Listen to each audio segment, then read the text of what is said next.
اگر شادی کے 8-10 سال کے بعد بھی آپ صاحب اولاد نہیں ہوتی تو اس کو اللہ کا فیصلہ مان کر اپنے دل سے تسلیم کر لیجئے، یہ پہلی بات ہے۔ دوسری یہ کہ پھر میاں یا میاں کی والدہ اور ان کے گھر والے آپ سے دوسری شادی کی اجازت لیں، وہ نہ بھی لیں تو آپ کچھ کر نہیں سکتے، پر اگر وہ آپ کے پاس آتے ہیں تو اس کا مطلب ہے آپ کی عزت کرتے ہیں، آپ کا لحاظ کرتے ہیں، آپ کا بھرم نہیں توڑنا چاہتے، تو ایسے میں انہیں خوشی سے اجازت دے دیا کریں۔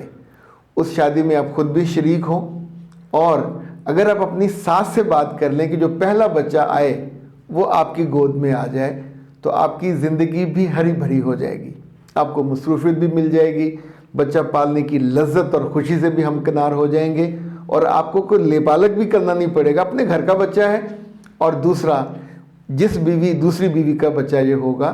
اس کو بھی علم ہوگا کہ اپنے ہی گھر میں ہے، اور وہ اللہ اس کی دوبارہ گود ہری کر دے گا، زیادہ گود بھر دے گا۔ یوں